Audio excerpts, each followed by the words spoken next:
Oil. The black gold that is the fuel behind our civilization.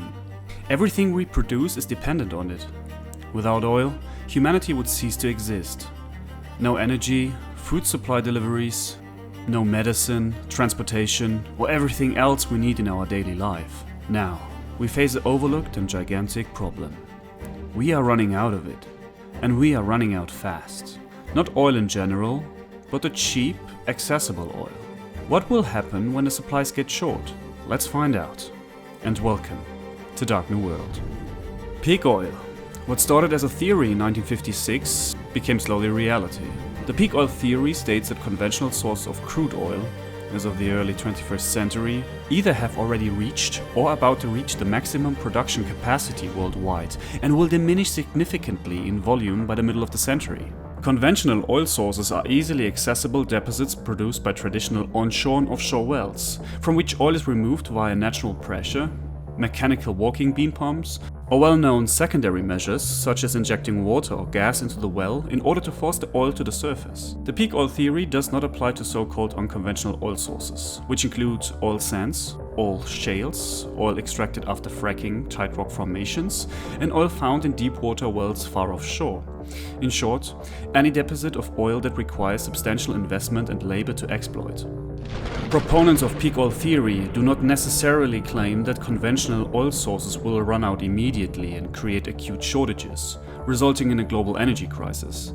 Instead, the theory holds that, with the production of easily extractable oil peaking and inevitably declining, crude oil prices are likely to remain high and even rise further over time, especially if the future global oil demand continues to rise along with the growth of emerging economies such as China and India. It does suggest that the days of inexpensive fuel, as were seen from more than a decade after the collapse of the OPEC cartel prices in the mid-1980s, will probably never return. Additionally, the war in Ukraine showed how fragile our energy distribution system is. A few countries in the world have control over the majority of the known oil reserves and can dictate prices and conditions. So, how does the situation look today? Saudi Arabia has in the past 3 years only approached its declared maximum production capacity of 12 million barrels per day in 1 month, casting doubts on the kingdom's ability to quickly up its production and stabilize world markets. Up until now, the Gulf Kingdom and its OPEC allies have been reluctant to make major changes as a result of the Russian invasion of Ukraine.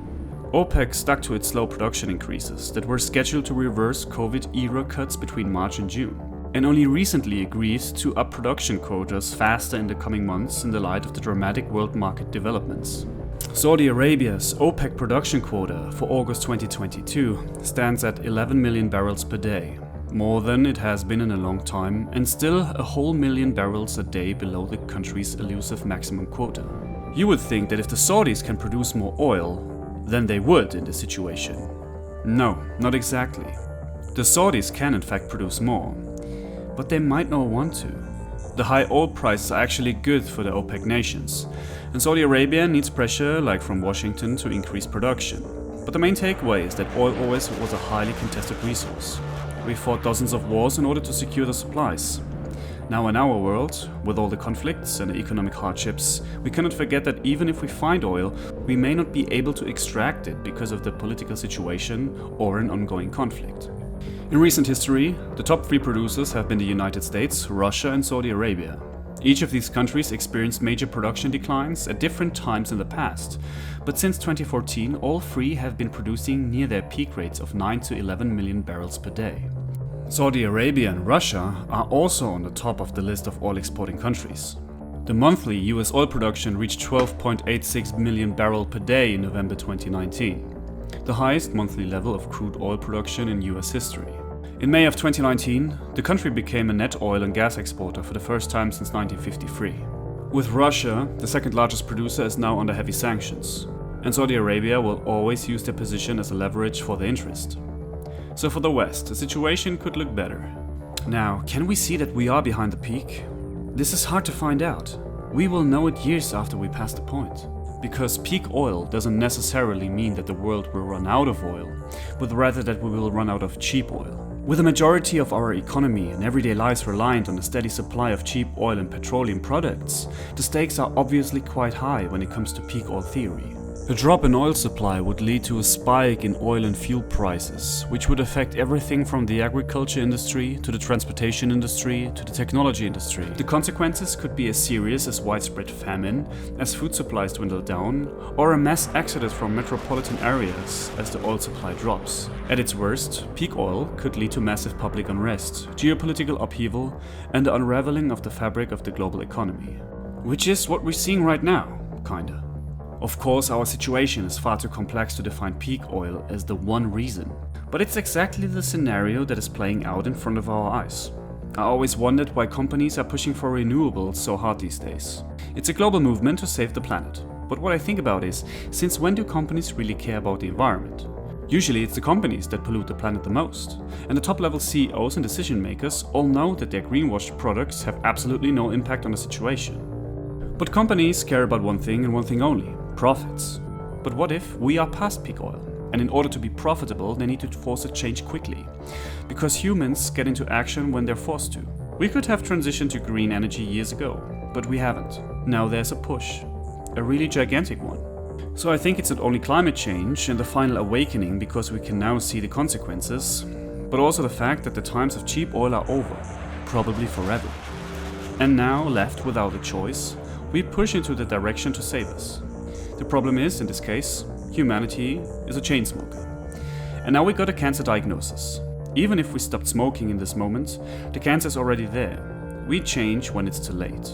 And with peak oil, we could see something that is civilization threatening in the near term.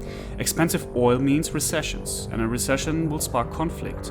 And the worldwide inflation is making it worse for us all, and it's not over yet. And if peak oil has something to do with it, then we are past the point already. If the situation gets worse, conflict can be the next step. In order to secure the energy needs, countries with big oil reserves can face conflict with bigger nations. Venezuela, Brazil, Iraq, Iran, the Arabian Peninsula. Many of them are already close to collapse. Others like Saudi Arabia or Brazil are under heavy pressure. So the future can become very chaotic for these nations. And as time passes on and humanity is growing in numbers, the energy needs will increase dramatically. 2022 has showed us that we should talk as much about peak oil as about climate change. While I'm happy that we are finally taking climate change seriously, although decades too late, no one really seems to care about oil reserves and production. In any case, the coming years will show if this theory is true. More conflicts, higher prices, and worldwide economic stagnation could be the new normal. But hey, we have a long list of crises to choose from. And in this video, I talk about the fertilizer shortage. And on the right, there is a video about the rich and powerful, and why they don't want to fix climate change. If you like this video, then please like and subscribe. My name is Dennis. Thank you for watching and goodbye.